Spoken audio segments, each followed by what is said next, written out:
All right, we're here with Niko Moon, which, by the way, when you came in, we were talking about the Bluebird. Have you played the Bluebird?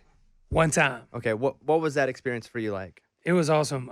Bob DiPiero asked me to play with him, and we had probably written 2 or 3 times together at that point, and he's a big hero of mine, so him asking me was awesome.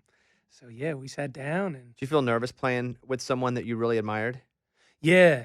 Honestly, I was more nervous about that than I was about playing the Bluebird. I don't know why, but the whole time leading up, I was really nervous, and then I started playing, and I wasn't nervous no more, except for the fact that I had like Bob sitting across from me looking at me, and he's playing like all these like gigantic songs. You can pull those. You can don't worry about the headphones. Nico's got a cool hat, and I feel bad being like, "Hey, there's some headphones there," but I'll just tell you if you need to throw them back up. Okay. How about that? So I've played the Bluebird a few times. The last time though was probably the most weirdly embarrassing because I do comedy music, right? And I'd probably played 3 or 4 times, and I'd get some friends together. Like I got John Party and my buddies that I know I can go out there and just do funny stuff. They're gonna cover me with the real stuff, and we're gonna have a good time. Well, so I was going out. We were about to record my latest comedy album, and I was like, I called the people at the Bluebird and said, "Hey, I want to come out. I just need to play some stuff for some people. I need to test it because with comedy stuff, Yeah. you can write it, but unless and you may think it's funny, but until you get out there and you actually deliver punchlines, you don't know if it's gonna work." And so she was like, "Great, come out." So I walk, and it wasn't in the round. I've only ever played in the round with my friends, where then I feel secure because we're all sitting around. They got my back, I got theirs, whatever. Yeah. I don't have theirs, I suck, but they have my back. But you feel like you're in it together. Yeah, in it together. But this was when they had the little stage up and everyone's just watching the little stage. Mm. So I'm like, I have my guitar, and the guy goes up, and at the Bluebird, it's known for people just randomly showing up at times. It could be a big star playing there. Never know. You never know. And the guy walks up, and he's like, "All right, everybody." This is pre-pandemic, so everybody's just having a great time. It's probably a Thursday night. He's like, "We got a big surprise for you." And I'm like, "Oh, no, don't build me up. Don't build me up." And he's like, "This guy here, you guys have heard stories about famous people coming to the..." And I'm like, "Oh, my God, don't do this, don't do this." And he does this whole build-up, and he's like, and they got to be thinking George Strait or Garth Brooks about to walk out. They got to be like, "Oh, we're crossing our fingers." And he goes, "Bobby Bones," and you heard like... It was like the opposite. And now I did go out and make them laugh, and they just thought they were about to have Alan Jackson come out and play. Oh, my God. And instead it was me. And then I'm out there playing dopey songs like, "My name is Javi Lobby Bobby." And then it's like, so anyway. Yeah, I didn't do the walkout thing. We just kind of like, did the sit in the middle thing. That's what I did the other times. Yeah. But people are right on top of you. They are. Like they're literally, she's like eating eating pancakes 6 feet behind me. Yeah. Yeah, so, well, man, congratulations. Let me say this. This is a big time in your life. You hit #1. I know. As an artist. As an artist. Because you've been one as a writer, but now it's your face and your voice. Yeah. And there's got to be a different kind of, man, this is freaking cool. It's now. a different feeling for sure. I was wondering if it would feel the same, and it don't. Because people also know, right? People know, they know now that you're now #1. When we'll play some of the songs that you wrote, maybe they didn't know you wrote those. Like the random fan. So when I was tracking it, because I like you, and I was tracking, I was like, man, I hope this song hits. And then when I could tell it was gonna hit, because there's a point where it's gonna be the #1 song. Yeah. What did you think when they're like, "Niko, there's no way we're gonna miss this. You're gonna be #1." My manager probably wanted to kill me last week because I was calling him like 5 times a day just asking.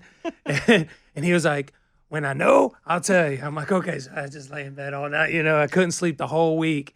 And then when he finally told me, it was the best feeling. I never have slept that good as the night after I found out. I slept like a baby all night long. It was like this relief, but also this unbelievable feeling that, the whole reason I went from being a songwriter to an artist is because I love people. I love connecting with people. And I wanted to do that directly on the only way an artist can, Because as a songwriter, you're almost kind of doing it vicariously through another artist. Right. And to know that Good Time has connected to that degree with that many people is such a sweet feeling. It's this feeling of like, it means that all that hard work and all that time and everything and all that passion put into it was worthwhile. It was meaningful because people took it and made it their own. And I've had so many people tell me, it's like, man, this year has just like been more stress. I've had more stress this year to last me the rest of my life. And this has kind of been like a 3-minute and 30-second audible vacation I can go on when I need to just kind of put that to the side for a minute. And that's That's awesome. I was saying on the radio, and at times me saying stuff like this gets me in trouble, especially in Nashville, but I think this is the first legitimate. I think this is the first song that I feel like is a number one that has fully earned that song number one since Luke Combs. Because what happens here, and you don't have to comment on that, you'll get in trouble. What happens here is record labels start to trade out number ones. They do. They're like, okay, you got this week, and I'm going to take this week. And Luke Combs has a number one, and they just move him to number two. And they let everybody else jump him over. Which in real life, if this were the pop world, Luke Combs would have just kicked everybody in the balls for 8 weeks. Yeah, but for sure. Because Nashville's not like that, and they're all trading number ones. What I said on the air was, I think you're the first legitimate number one since Luke Combs. Not that those artists aren't fantastic and their songs aren't great, but I think they were probably capped out at number two, honestly, because Luke Combs was an undeniable force, that last song of his. Yeah. But I feel like your song was the one that was going to, regardless of what was up there, your song was taking them down. And that means nothing. You don't get a trophy. You don't get a ribbon, but it's just a freaking, that means a lot, you saying it. It's a freaking jam. That means a lot, you saying that. And I didn't always feel like that. When the first time I heard it, I was like, I wonder if this will work. Like, I liked it, but I was like, oh, it's so different. And this comes from someone who's also been treated as I didn't so know if different. it'd work either. Well, and people have treated me like I've been completely different, where people would go, you know what? Like, we see what you're doing, but we don't know if it's going to be warmly received. Yeah. And when I'd seen you play a couple little showcases, especially before, like, you did the iHeart like Summit. Yeah. And I was like, there's something about, and I hadn't met you at all. I take that back. I didn't know I'd met you because you came in with Zach. Yeah, Sir Roosevelt, yeah. Didn't know that was but you. I didn't talk. You didn't talk, yeah. And I was like, there's something about that guy where if it's hit at the right time, it's going to be massive. If it's hit at the wrong time, people are going to be like, I'm so confused. But, dude, you hit at the right time and you're so good. Thank you. That it's so cool to see this song and, like, your total vibe win. Thanks. Like, win one for the little guy, man. That's awesome. You know, it means a lot you saying that because it took a lot for me to, like, stick to my guns. And there was numerous times throughout the making, the producing of my album that I thought, you know, should I do this? But my original thought when I decided I'm going to make my own album was to be true to myself. And for years I've been songwriting. And a lot of times I would make the songs that I wrote in my style and pitch them. And they never, ever got cut, they never even really got put on hold. And I asked my publisher one day, I was like, how come when I do songs like this, like in this vibe, like no one wants to cut them? He's like, man, it's just no one does that vibe. He's like, you got to make it sound like the vibe. Like the vibe, yeah, right. you know, or like what they do. Yeah. And, you know, to be honest, that was really great advice. And I started doing that. And that's when a lot of cuts started happening for me. And that's when that seed of, you know what? I feel like what I'm doing is my thing, you know, and that's okay that like they're not feeling it. It just means that it should be me doing it. And then, but even I second doubted myself numerous times throughout the making of it, where, for instance, like I put on like organic drums and stuff on the record and lived with it for a couple of weeks. And I mean, I spent probably 2 months tracking organic drums on the album. And then I was like, no, it does sound like the radio, but at the same time, it doesn't sound like me. And I can't go through all this and then feel like I'm not being myself. So I just scrapped 2 months worth of work. And then when I muted that, I was like, there it is. Like, that sounds like, honestly, me, you know? The hardest thing to do is to be yourself when no one's like you. But the best reward is that when you win and you were yourself. Because everyone's trying to get in a lane here. But when you create your own lane, like, you own that. There's nobody that has your sound right now. Now, that could have hurt you. Because like, and it did. It probably did for a bit. Where people are like, you talked about writing songs like your sound. Where people are like, this is not what we do. Yeah. Nobody else does what you do. And you know what? You just won doing what you do. So now other people are going to start doing a little bit of what you do. I saw it with Sam. Sam comes to town. People are like, what the heck is, like, they're like, what is this crap that Sam Hunt's doing? But he then was his own thing. His own thing completely. And then you saw other artists that were like, well, let me stick my toe in that water.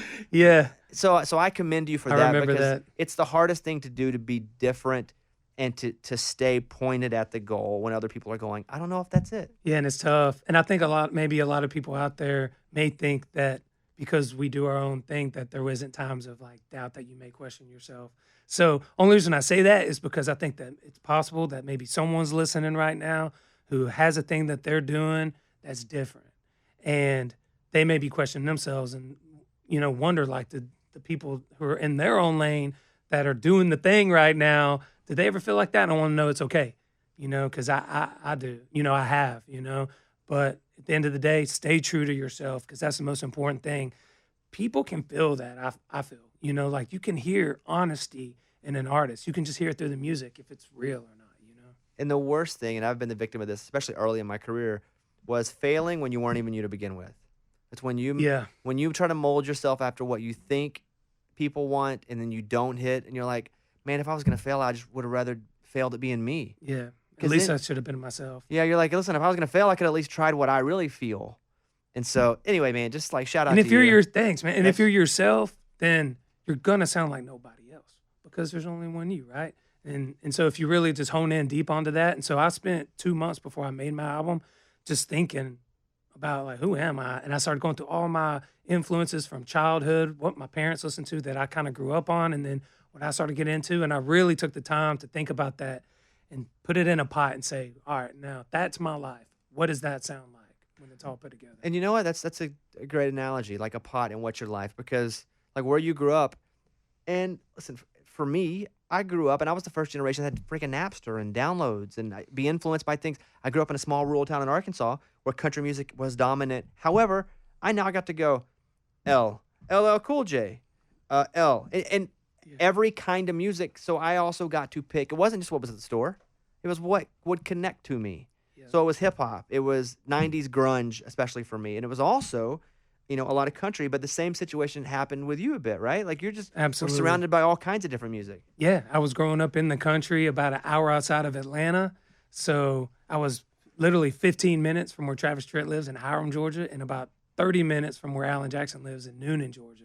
And so those guys were massive influences to me. I mean, I remember I ran cross country in high school and in college.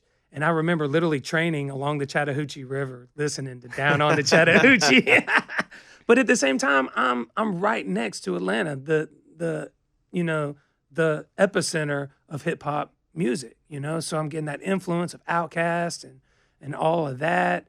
And yeah, alt music was a big thing. 99X, the big alt station in Atlanta, was playing all of that music. So, and to me, I've always wanted to be open and receptive to anything that moves me. If that's what music is there for, right? If it moves you, then it's valuable. It's meaningful, and you shouldn't say, oh, well, that's not what I would typically listen to. If you dig it, then you dig it. Right. And it's part of you. Yeah. Yeah. I'm going to play a little bit of Good Time with Shaggy here because go ahead and hit that mic. We just trying to catch a good time. We catch a good time. Even if it takes all night. So, how'd this come together? The song already had a lot of heat on it. So, was it, hey, let's do this for fun? Or did you think it would help a little bit? Like, what was the mindset with putting Shaggy on the record? So my label reached out and said, hey, we would love for there to be a remix on the song. And I was like, okay, let me think on that, and who I think would be a great fit for it. And ironically enough, a couple of days after that, Shaggy reaches out and says, yo, I heard Good Time. Really? He heard it and called? He heard it and called and was like, this is cool. I really dig it. And I would love to do a remix on it and do my thing. And immediately I think to myself, reggae music is all about good vibes and having fun. And that's what Good Time's all about, So this is perfect. And I wanted it to be someone that no one would expect. I didn't want to go with some oh, yeah, I could see that. Right.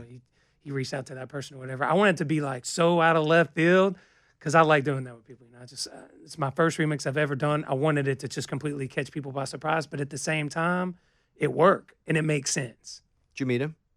We hung out over Zoom, Oh, but but He's he's far away. He's in Jamaica, so That guy, because I've met him a couple of times, he's always interesting because he talks to you like I'm talking. He just talks, and then when it's time to perform, it's like, don't this Chuck, ain't that girl. Yeah. And you're like, dang, that's a whole different voice. I know. Like he walks in the room, he's like, hey man, good to meet you. And then he's like, all right, ready? Yeah, 3, 2, 1. Hey, the Chuck here, come with that door. You're like, dang man, like two different people. I noticed that. Yeah, but he came into the studio once, and then we worked together on American Idol, where he was performing with some of the contestants I was working with.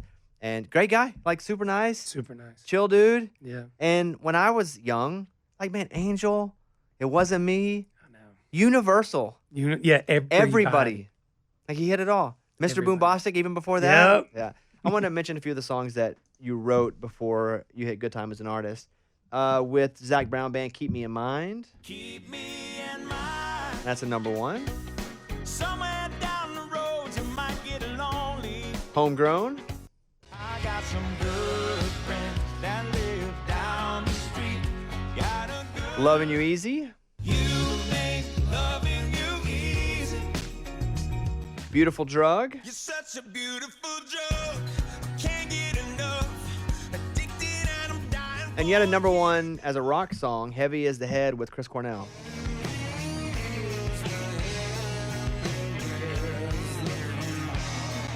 Back to Life from Rascal Flatts peaked at number 17. She puts that beat in my chest, pounds like a drum, shakes me like thunder. And then out right now, Dirks' new single, Gone. I've been gone. I heard this last night. You did? Yeah, I heard it last night. 'Cause It's starting to pick up a little bit. Yeah. Did you write this with him or outside of him and he heard it? I wrote it with Nicole Gallion Yeah. and Ben Johnson. And so when it's first Dirks cut, right? Or, Yeah. And what's funny is we wrote it like 2 years ago before, COVID or anything. And it's crazy how that works out because now it's like, I've been sitting on the couch watching TV all day You long. wrote it that long ago, huh? Yeah. Did anybody else put it on hold? No. How does this song, and talk me through this, as a guy that has a lot of success as a writer, how does a song sit for that long and nobody pick it up, and then all of a sudden one of the biggest artists in the format picks it up and goes, you know what, this is a freaking single. I wrote Good Time almost 3 years before I released it. Wow. So before I decided to do, give it a go as an artist and pitched it. You pitched Good Time to other I people. pitched Good Time and it didn't even get put on hold by anybody, much less cut. It's a good story. Nobody wanted it. Did you always keep it in your back pocket and go, all right, when I do my thing, I'm cutting this song? At the time when I wrote it, I was just 100% focused on songwriting, but I was really bummed because I believed in it, and I knew in my heart that it was a big song and that it was important, But as soon as I started making my album, I brought it up to my wife and I said, "All right, check this song. I wrote this song like 2 years ago, but it's gnawing at me. It's in the back of my head."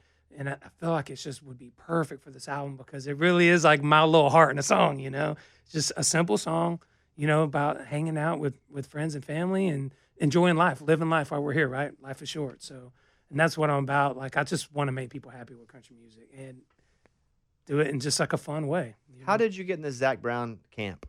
I got in the Zac Brown camp because I played a little bar at the University of West Georgia called The Mansion. And it wasn't a mansion. I don't know why they called it that. But this is before he broke out with Chicken Fried. This is about a year before that. So he was a really big local Georgia thing, but that was it. So you knew him before. I opened up for him. Nice. And he sat at the back of the bar and watched me open up for him. And then after this, it was probably for maybe 200 people. And then after the show, we were just sitting at the bar hanging out with the bartenders, just having a couple of drinks, and we got talking. He was like, "Would you want to write sometime next week?" And I was like, "Sure." And that was pretty much it. From then on out, we've written a little over 40 release songs together, and it's been a cool collaborative friendship. Does he call you when he's, okay, we're getting the team back together, start thinking about a new project? Are you one of the guys? Well, usually it's always been I would go out on the road with him because he doesn't like to ride at home because he's got 5 kids. So his time to focus on writing is on the road, and he won't start till midnight after the show. So my round schedule when I go out with him would be like midnight to 6 a.m. Dang. Yeah. So you're going to bed when the sun's coming up. Yeah. Yeah. Which of those songs that you wrote with Zac were you like, dang, this one could really do some damage? Like you knew it was going to be good. Homegrown for sure. Yeah. I just knew it was a gut feeling. It was a gut feeling. Which one of those big ones were you like, I don't know if this is going to be it? Then it ended up just crushing. I think Beautiful Drug probably. He came to me and said, "Listen, I want to do a song that has a lot of electronic elements to it, almost like if a country guy was to do something with a tinge of Avicii to it, what would that sound like, And so I wasn't sure at first, I was like, I don't know, but I racked my head on it and kind of grinded away on how to bring those two worlds together in a way that I thought country listeners would dig. So it was definitely touch and go with that one. What was Wasn't your sure. technical background in music then? Like, how did you learn to play music? What do you play?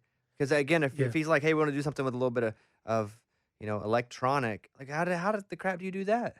Man, I just, I'm self-taught. Really? Yeah. My dad plays guitar and plays drums, and my mom plays guitar.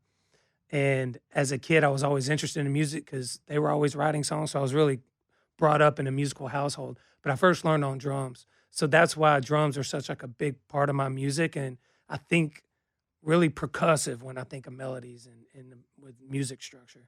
But he would always be at work, and I would just sneak into his room, and I kind of like figured out how to just kind of taught myself how to play on his guitar, because the rule was not to touch the guitar. You know, it was an important thing, a special thing, and you don't want, you know, to break the guitar on accident or something.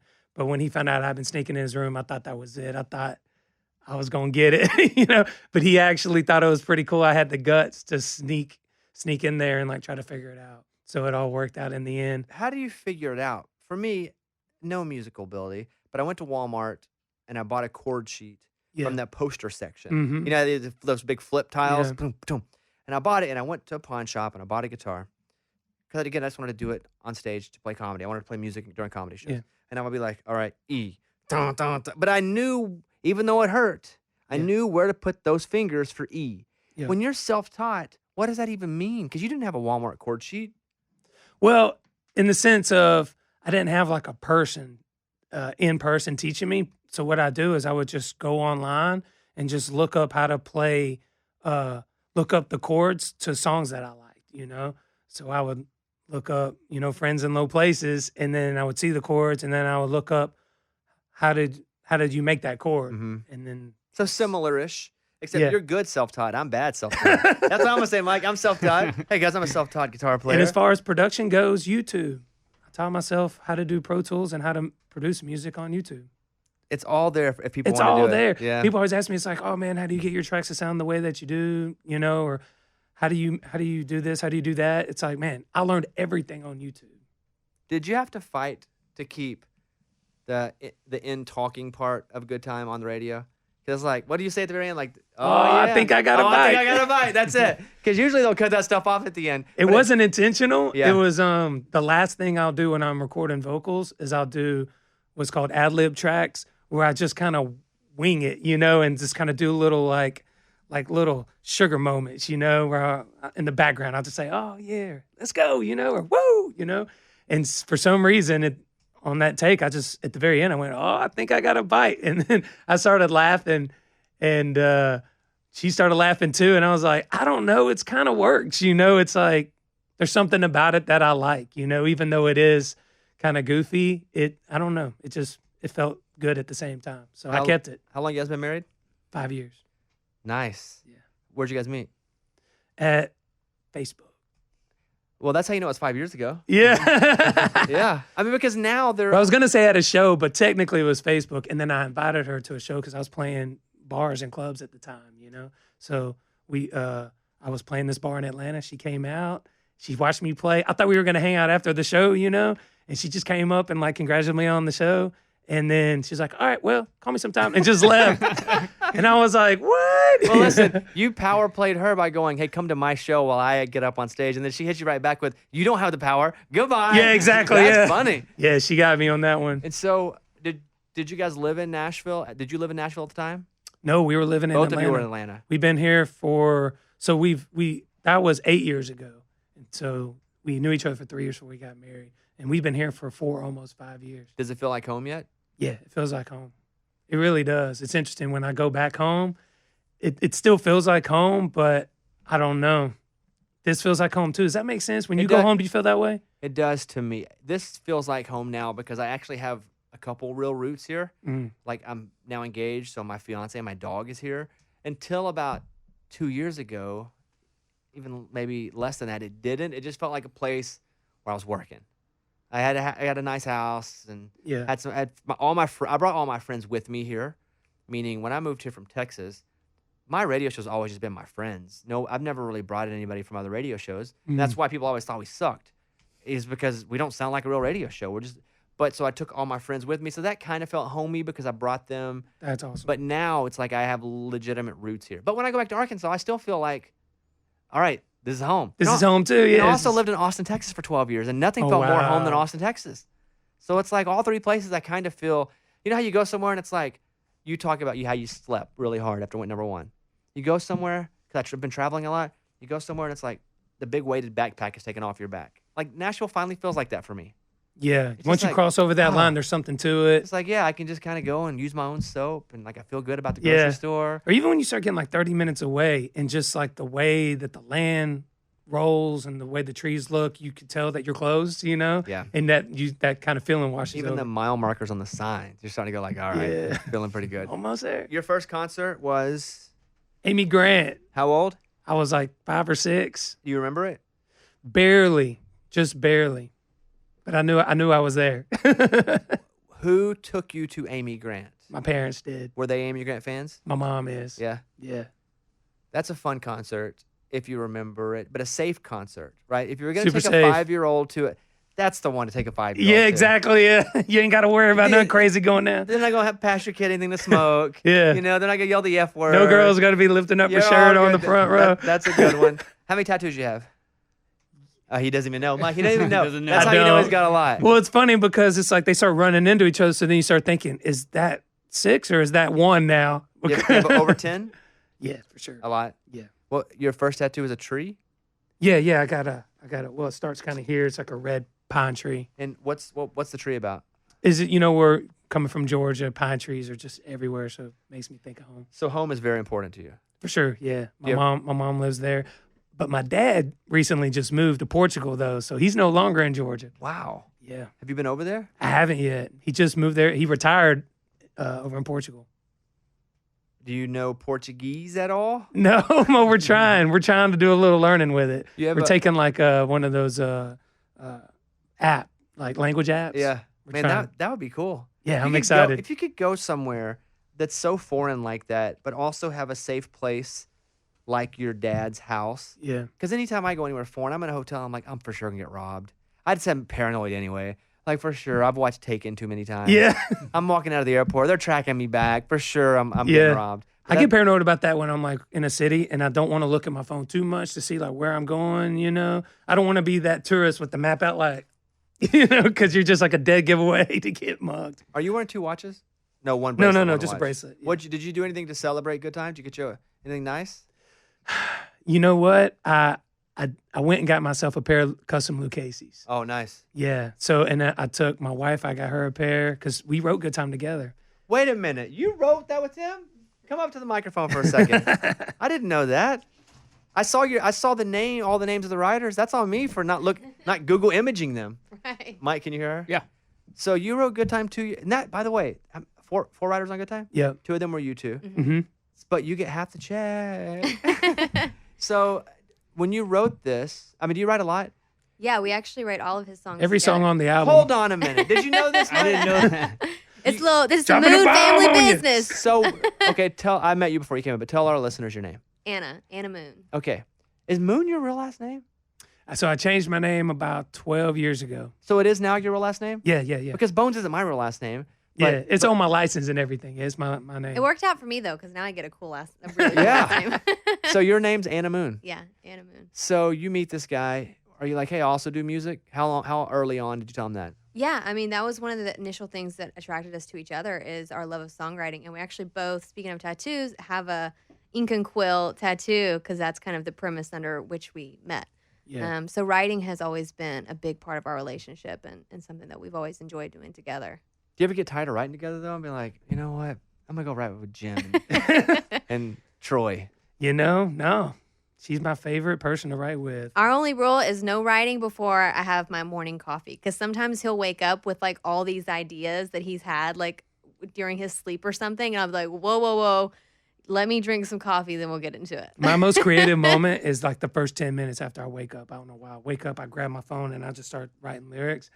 But I can't tell them to her for about 30 minutes. So I'm just waiting for her to get her coffee. This is even more exciting than I initially thought. I was just like, how exciting for you? How exciting for you two? Yeah, We've it's- been able to celebrate it together. This is my first #1 as a songwriter, so it's been a really exciting week at the Moon House for sure. Man, that's really amazing. Yeah, it's awesome. I'm extremely pumped more than I It's was awesome. to begin with. Because when I come home, it's like we're able to jump up and down together, and it's something that we did. Were you as nervous Yeah. as it was climbing the chart?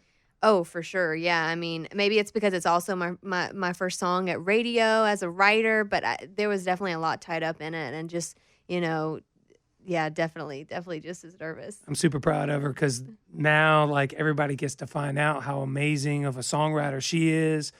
I mean, that's the main thing that really impressed me about her when we first met was, we were hanging out the first time around a guitar, and I said, just play me some stuff that you wrote because I knew she was an artist.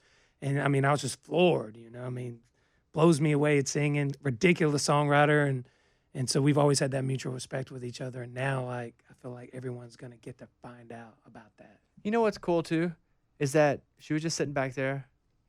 She wasn't like, notice me. Yeah. But you also like wanted to say, hey, look, she did this too. Yeah. Like Yeah. you guys are both like working against each other, but in the best way and like in the healthiest way possible. He's my number one fan, and I'm his for sure. Hey. We see it as a little family hustle, I guess you could say. So we're definitely in it for each other. Are you writing all the time? Are you a full-time songwriter in town? Only for him, pretty much. So He's got me to himself. You only write with him. Yeah, for now. I mean, it keeps me. We're so busy doing that, and right now we're actually working on some new music for him, and so we're constantly busy. We have written a few times with some other artists, right? Yeah. Yeah. But I mean, it's so much fun writing for the person that you love the most in the world, and obviously we know each other so well, so it's just fun. It's easy, and it's something that we just love doing together. And it's not typical. Like, we don't sit down at 11 and have our writing session from 11 to 5. We just write throughout the day, We'll be In laying bed in at bed and I'll be night, or- like, what if it was a song called this? And it kind of went like this. And she'd be like, okay, and she'll kind of be walking around humming while she's, doing this or doing that. And the song will get written over the span of like a week or so, Do you have a publishing deal? Yeah, I own all my publishing. Oh my goodness. She's You have got a a- number one and you I own have all an your admin, publishing. Yeah, She has admin with Warner Chapel. with Warner Chapel. Yeah, Good for you. yeah, I'm excited. She's going to be making more money than me. I was gonna say that out loud. You got to pay a public. Damn, I'm gotta, bringing home the bacon, man. they got to get yours back first. So, are you open now to signing a publishing deal? Because now you got all the you have leverage like crazy. I'm pretty good at the moment. I think Yeah? I'm gonna keep my eggs. You know what I'm saying? Keep the eggs in the basket. I do know what you're saying. Congratulations. Thank you. Thank you. Are you gonna sing? I that- don't know. I mean, right now I'm really enjoying this songwriting path and seeing what happens, and things are going so well with the Niko Moon project, as we call it, and I'm just so pumped about that, and I'm 100% on board for just making sure that we have the best songs for him and all about that right now. One day we will do a song. Yeah, we will do a song. But together. we're just waiting for the right time and the right song. Yeah. You guys have kids? Nope. Not yet. Okay. Not yet. Not yeah, yet. yeah. Okay. Working on it. Which again, parents, if you're parents and you're writing, you got more stuff to write about. I'm just saying, let's get 4 or 5 of those out and get some good life stories. Yeah. Write some songs about all those kids. You have brothers and sisters? Only child. Really? Yeah. So my mom got sick right after I was born, and she had to have a hysterectomy. So that was it. What Only about child. you? I have one brother. Yeah, I have one Older brother. sister. Yeah. You guys want a bunch of kids? You want 1, 2, 3? Do you care? Are you talking yet? 1 to 2. Yeah, I think kinda- 1 to 2. 1 to I think 2. 1 to 2. We're gonna start with 1, see how it goes. We don't have any kids yet, but we're talking about. I'm 40 years old and I have no kids, so we're like, all right, if we're gonna do this, we got to go. I don't want to be papaw, squirting out kids, but You won't be able to wrestle with them. Yeah, I would just like. I'm good at 2, Yeah. but she's like, I want 3 because she comes from 3, and I come from Oh. 2. So you're gonna have 3. You know what? Yeah. Honestly, that's probably what it's gonna be. We You know, talked about it. We decided to do what she wants to do. I would like to have twins and then call it a day. Yeah, that to me, that's like the ideal, right? Yeah, just have twins. We got it all. But she's like, but you're not the one carrying twins. Right. She's like, do you know how fat I'm going to get with twins? And I'm like, that don't matter to me. Let's have them. Let's do it. Sounds like a personal problem. How many hats do you own like that? Probably 10 or 11. Are they as expensive as nice cowboy hats? Yeah. Because it looks like thick quality, like substance. In Yeah, those they're hats. hard. Yeah. When did you decide that was going to be your thing? Years and years ago. I've always loved like really well made hats, and this is called a cattleman hat, and I've always just liked the crown style of it and the brim style, the pencil roll, So it's just something I've always been into, and whenever I find a good one, I just snag it. Yeah, it's a good look. I could never pull off something like that. Like even when I wear a chain, I look like a dope, and he's over here wearing watches and bracelets, and I'm like, man, I wish I could do that. No, man, there's a hat for I'm a firm believer of this. When everybody tells me, man, I don't know, man, I just don't look good in a hat, because my dad's told me that for a long time. And I'm like, no, let's go to the hat store. I'm telling you, we'll find the right hat for you. You just got to find the right one for you. You know, because he would like put mine on and laugh and say that it didn't work. And, you know, it didn't, you know. And then we went to, I think it was Gorin Brothers hat shop. And then he found this hat that just works for him. And now that he wears it every day. The only one that worked for me is I had to wear a nun hat. Okay. It's the only thing that fit my big Maybe head. like that Abraham Lincoln hat. Yeah, the stove top hat. Are you still writing songs to pitch out to folks? Yeah. Or are you full Niko Moon project? No, I'm still writing. Actually got a song coming out real soon with a big artist that it'll be my first cut with him. But So- don't tell me on the microphone. You can tell me Yeah, off. I I won't can't- say anything. okay, Don't tell me okay. on the microphone. Yeah, I can't say yet. You got the next single for you yet? Yep. Can you say that? I can't. What's it rhyme with? That's all right. That's all right. Does it already exist? I mean, is it out? Is it able to be streamed right now? Maybe. Okay, Mike, he's not budging I'm over gonna here. play this song. Hey, I don't hear anything. I don't hear anything over there. Well, man, I'm pumped for you. You come Thank around, you. I tell you, you're like a light in the room. You just you show up, you got a big smile on your face, people are drawn to you, and it's a rare quality that you can't just produce. It's a quality that you have to own, and you do have that. Thank you. This was a lot of fun. Man, I got so much to be happy about it, you know? I mean, I can't help but smile.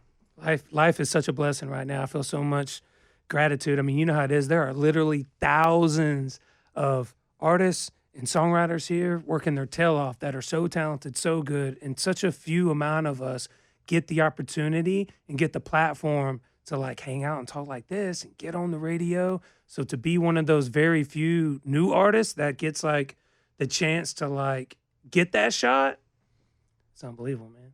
Living a dream. You're like everybody today. I went and got the vaccine today, and Nice. they were so pumped, like you are. Everybody there. You walk in, they're like, "What's up, babe?" Like the workers. They're like, "Living the dream. It's the happiest place in the world." And that's why we had to get a vaccine so we don't die. You're just like that every day. Man, Yeah. you know what? I feel like when live shows come back, I don't know. I think the 20s are gonna be like the roaring 20s. Like the thirst for living life is gonna be so high.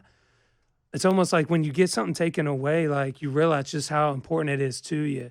And like us being kind of cooped up as long as we have, I think that thirst to get back to just enjoying life, enjoying being around people, sharing time with the people that we care about, the people that we love, the simple things like just like a cold beer and a live concert. Those things like that are going to, I think, really be really important to people. And I think shows are just going to be crazy. For Crazy everyone. fun. For Artists, for everybody. people, I think it's gonna be Yeah, just the great, whole too. experience is going to be beautiful. Well, let me say, this is a real treat for me, for both of you. I would have brought you on earlier. when you walked in and we met, I was like, okay, cool.